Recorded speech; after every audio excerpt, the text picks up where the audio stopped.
So everything that you see around, even this one, is made out of plastic or steel or wood.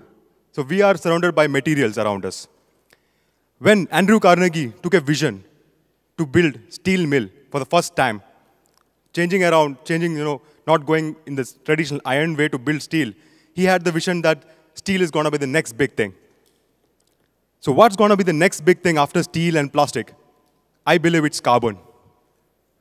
So carbon, and that carbon has to be extremely strong. So I choose carbon nanotubes. If you see carbon nanotube, it's a black powder when you observe and in naked eyes. But if you observe it under a high-end microscope, you could see tubular structures. What I have figured out is a method to reduce the cost from hundreds of dollars per gram to tens of cents per gram. And the amazing applications out of carbon nanotube is, like, most of the batteries that you have uses carbon nanotubes. And the space elevator that Japan is building also uses carbon nanotube to a large extent. The wearable electronics to healthcare, there's immense application of carbon nanotubes. So what is stopping us from using these carbon nanotubes? The cost. And what could be one of the methods to do that? And I have figured out a technology to use pollution or industrial carbon emissions to convert them into carbon nanotubes. So if you think about cutting-edge technologies, you would think it's out of MIT, Harvard, or big colleges in US. But it's also possible from a dorm room in an Indian college, in a local Indian college. And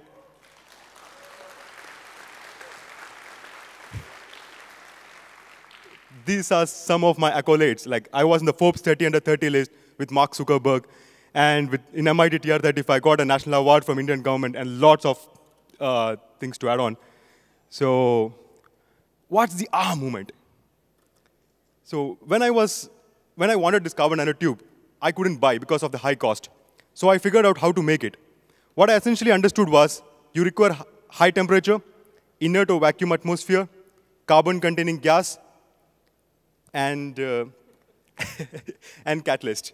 So if you see, all these conditions are inherently present and wasted in all the industrial furnaces around the world. I just figured out the method and years of research, 6 years of research, to have a reactor, a sophisticated reactor, which you just plug in the industrial emission into it, and you could analyze the quantity of carbon nanotubes that could be obtained, and also the quality.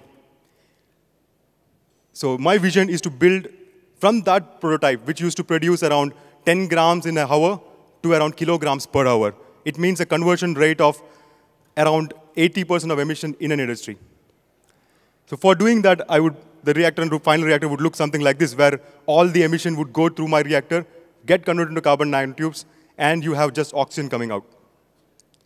So finally, to sum it up, what we do is we put emissions into use.